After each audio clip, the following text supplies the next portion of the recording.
In the name of Allah, the most compassionate, the most merciful, and may the peace and blessings of Allah be upon His last and beloved Messenger Muhammad, and may the peace and blessings of Allah be upon you all.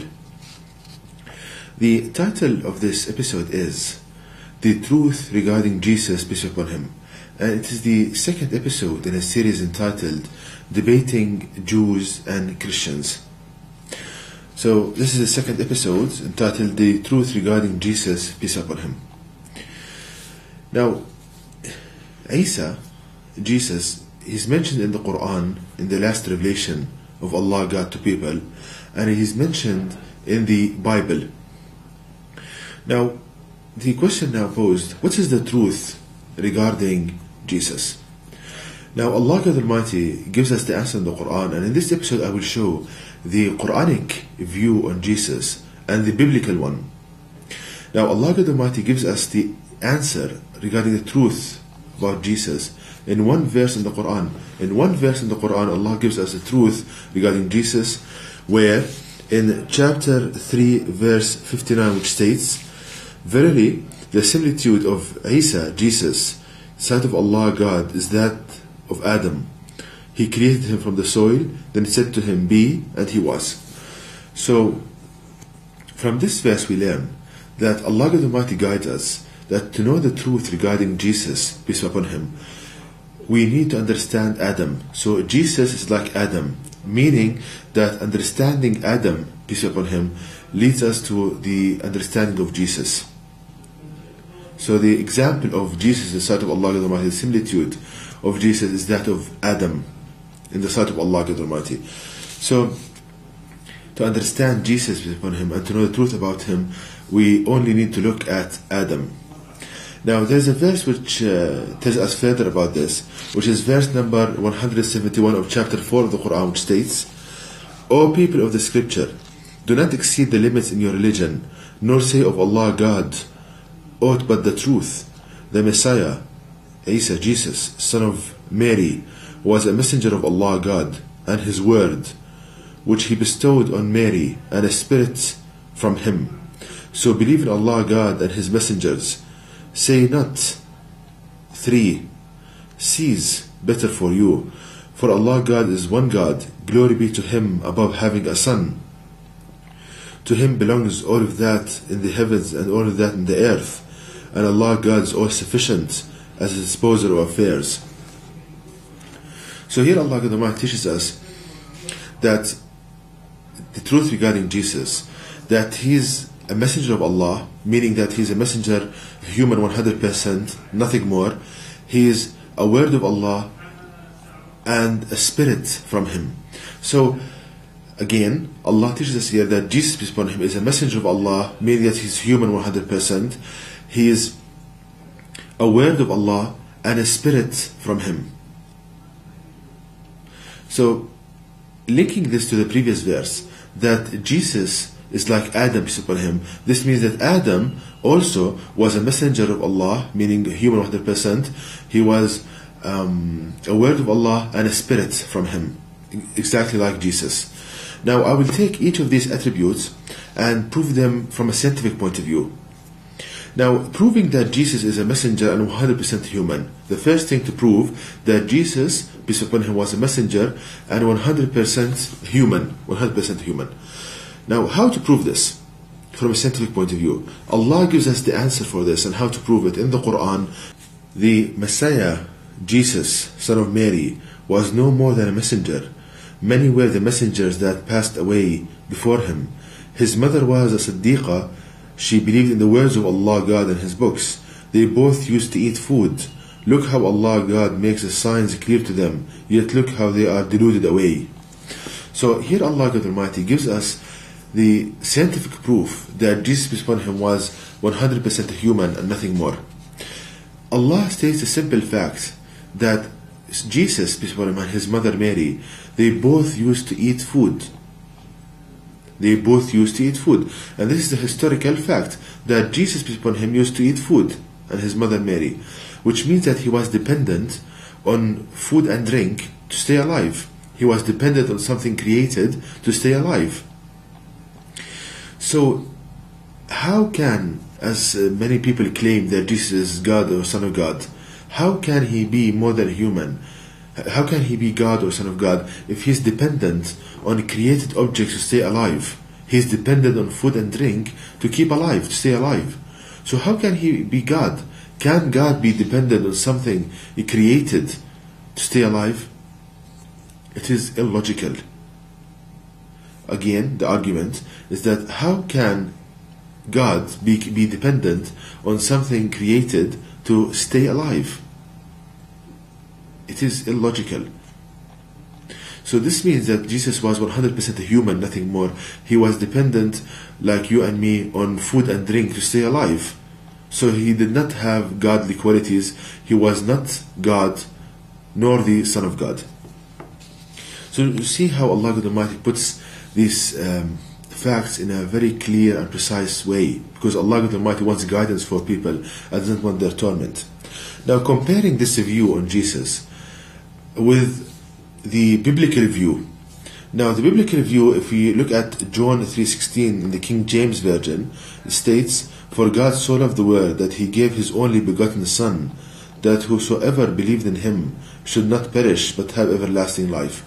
So this statement in the Bible, that God gave his only begotten Son.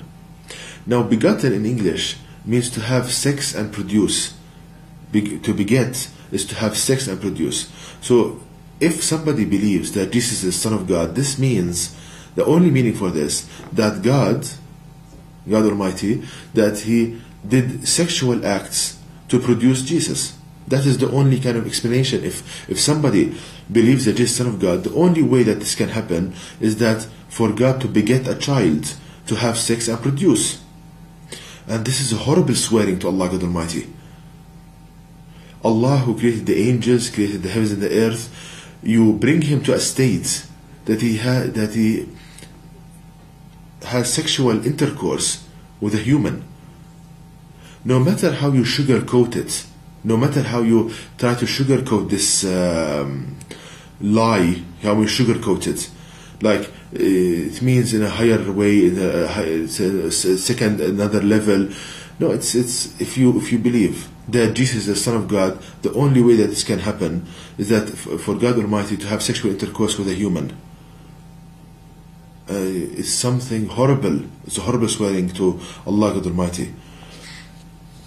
And Allah God Almighty responds to this lie and accusation in the Quran in chapter 19 verses 88 to 91, which states, "And they say, the most gracious has begotten a son. Indeed, you have brought forth a terrible evil thing, whereby the heavens are almost torn, and the earth is split asunder, and the mountains fall in ruins, that they ascribe a son to the most gracious. But it is not suitable for the most gracious that he should beget a son." It's not suitable for him. It doesn't befit him. So, the decision of yours, which point of view to accept, the Quranic one or the biblical one, the choice is completely yours. Now, coming to the second attribute of Jesus and Adam, peace upon him, that they are both a word of Allah. They are a word of Allah. How can I explain this? What is this word? Now, to understand this, we go to the Quran. Allah teaches us the correct understanding for this word in one verse of the Quran. You see, brothers and sisters, the power of the knowledge of Allah, God, in the Quran. It's not like any kind of knowledge of humans. You see, in one verse of the Quran, Allah gives you so much knowledge. If any human wrote a book, that you need to read so many pages to acquire knowledge. But in the Quran, one verse gives you, it's a kind of like a compact. One verse gives you so much knowledge when you uncompress the knowledge within it. So this is something beyond the capabilities of humans. The Quran is something beyond the capability of humans. That you have one verse that when you uncompress it, when you think about it, it becomes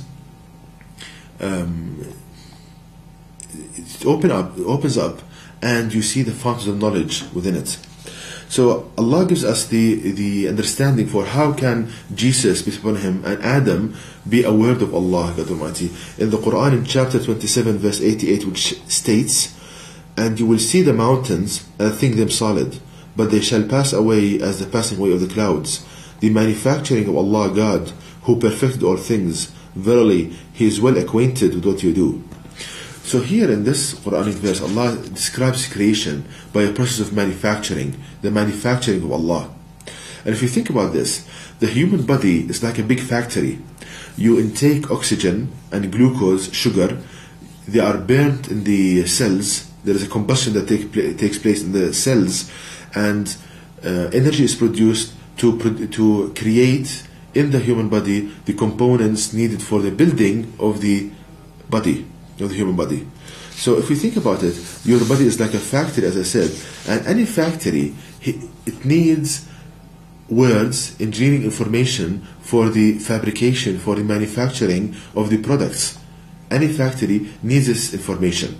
Now, if we look in the human body, we find the engineering information, the words of Allah God Almighty, for the creation of any molecule in the body, in the cell, in the nucleus of the cell, in a molecule called the DNA molecule. It's a double-stranded molecule containing geometrical shapes. Now, these geometrical shapes, they contain the engineering information for the manufacturing, for the production of any molecule or any kind of building block of the human body. So it's like a factory, and the words of Allah God Almighty are the engineering information for the fabrication, for the manufacturing of the products of that the building blocks of the human body. Now, for example, we see on the screen here an example of the word of Allah God Almighty to create collagen molecule. It's geometrical shapes. When they are read, amino acids that are linked together, it's like an assembly process, like in a factory, and then proteins are produced. So we can understand now that the word that Allah Almighty, the word that became Jesus, is the engineering information that Allah Almighty stated that to create the building blocks of the body of Jesus. So the body of Jesus upon Him was created by a word of Allah Almighty, meaning the engineering information for the cells to produce the molecules of the human body. So this is the word of Allah Almighty for creation. Now, usually, the activation of the DNA molecule for these geometrical shapes to be read and for proteins to be produced, usually it happens when a man and a woman come together. Usually this activation of the DNA molecule occurs when a man and a woman comes together. Now, Allah says that the example of Jesus is that of Adam. So with Adam, peace upon him, this DNA reading, this DNA kind of activation occurred with no father.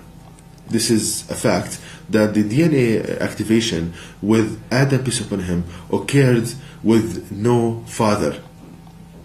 Allah made this reading of the DNA to start, to begin producing. Now, with Jesus upon him, the DNA activation happened with no father. So we see the beauty of this example of the Quran, that the example of Jesus is that of Adam. So both of them, this DNA activation, reading the information stored in the DNA molecule to produce their proteins, occurred with no father. Now, to further explain this, now Allah Almighty, to prove what I'm saying, He's showing us that He can create with no father. This DNA reading, this DNA activation can occur with no father. We can see it nowadays. We can see this sign of DNA activation with no father in our time nowadays, where if we examine and study the bees, the life cycle of the bees, the turkey, the lizards, all of these creation, they can produce offspring, they can produce new creatures with no fertilization of a male. It's called, this phenomenon is called parthenogenesis, creation with no father. So in the bees, in the turkeys, in the lizards, on all of these animals, Allah shows us that this DNA activation can occur with no father. All of these creatures, the DNA activation occurs with no male intervention. So, with Adam, this occurred with no male intervention, and Jesus, peace upon him, likewise. Now, at the time of Jesus, the people in his day and age, they were so much involved in medicine. They used to cure so many illnesses with medicine. So Allah Almighty wanted to show them at their time a miracle that with all your medicine you cannot produce a human with no father. So it was a miracle that was needed for their time to show the superiority of the miracles of Allah Almighty to the main theme of the people of their age. Not to show that Jesus was more than human, no. It was a sign for the people at the time of Jesus to realize that he's a messenger of Allah Almighty, and to reckon and to listen to what he has to say. So this is the word, how word becomes a created object. Now, coming to the last attribute of Jesus and Adam, peace upon him, that they are a spirit from Allah. They are a spirit from Allah. How can you understand this? Now, we said that the human body is like a factory. It is like a big factory. Now, when somebody, for Allah brings a list of examples, when somebody builds a factory, now, you have the machinery, you have the assembly lines, but with no power, there is no activation. With no power, there is no production. So the power brings the factory to life, as to say.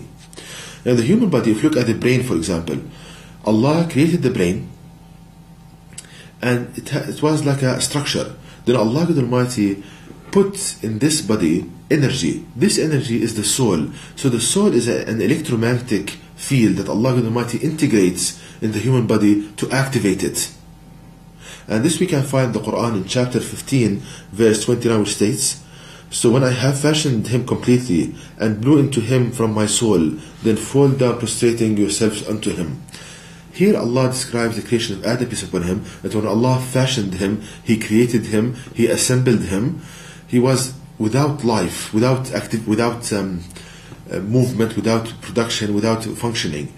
Then Allah Almighty put in him from his soul spirit, and this spirit is an electromagnetic field which activates the body and becomes able to function. So, with the example of Jesus, peace upon him, Allah created him, assembled him in the womb of Mary, peace upon her. Then He put from His soul spirit into Jesus, peace upon him, like it happens with every human. Every one of us, when he's assembled, when he's manufactured, when he's created in the womb of his mother, Allah integrates from His soul spirit into that human to activate him. Like Adam, peace upon him, like Jesus, like every other human. Now, so we find, brothers and sisters, that Jesus upon him is a human 100%, a messenger. He's a word of Allah who understood what the word is, and a spirit from him. Now this happens with every other human. With every human it happens. The only difference is that at the time of Jesus, the people required a miracle to show the superiority of the miracles of Allah to the main theme of the people of this age. So Jesus was created with no father, so the DNA activation was stimulated with no father, like happened with Adam, like it happens in bees, in turkeys, in lizards. Allah is able to produce this, is able to do this. And He shows us examples in animals to clarify this. Now, that is the Quranic view on Jesus, be upon him. So we see the purity and the knowledge and the science involved in this. And you are standing, if you believe this, you are standing on firm ground. You have logical proofs, historical proofs, scientific proofs, all kind of proofs that you need. Now, if we look at the biblical view on Jesus, the biblical, I gave one example about John 3:16. Now another example in John 4 verses, or the statements 45 to 46 in the King James Version, it reads, "Then when He was come into Galilee, the Galileans received Him, having seen all the things that He did at Jerusalem at the feast, for they also went unto the feast. Jesus came again into Cana of Galilee, where He made the water wine. And there was a certain nobleman whose son was sick at Capernaum." Now, here it states that Jesus, one of His miracles in the Bible, that He turned water into wine. One of the miracles of Jesus, peace upon Him, that were stated in the Bible, that He turned water into wine. Now let's think about this. So this means that Jesus supplied people with wine. This means that Jesus supplied people with wine. Now, alcohol, it has a devastating effect on the human body. It causes your logic to be impaired. And thus, a person can commit harm, kill himself, kill others, can commit sexual acts. He doesn't have any kind of control on his body, and he can blaspheme. It's easier for him to blaspheme, to insult religious values, because his logic is impaired. So does it make sense that Jesus, peace upon him, would supply people with the substance that will do this? Is this logical? Is this logical that Jesus would encourage people and supply them with wine and alcohol to get drunk and to commit harm, lust and blasphemy? This is an insult to Jesus. This is an insult for him, that he would do such a thing. So I showed, brothers and sisters, in this episode, the Quranic view on Jesus and the biblical one. And it is completely your choice. You are free to decide which one is the pure one, the correct one, the logical one, that elevates Jesus upon him and shows the truth about him. It's your choice. And to know more details about everything I said in this video, please visit my website at www.quran-miracle.com, and you can email me at zaidquran@yahoo.com, and may the peace and blessings of Allah be upon you all.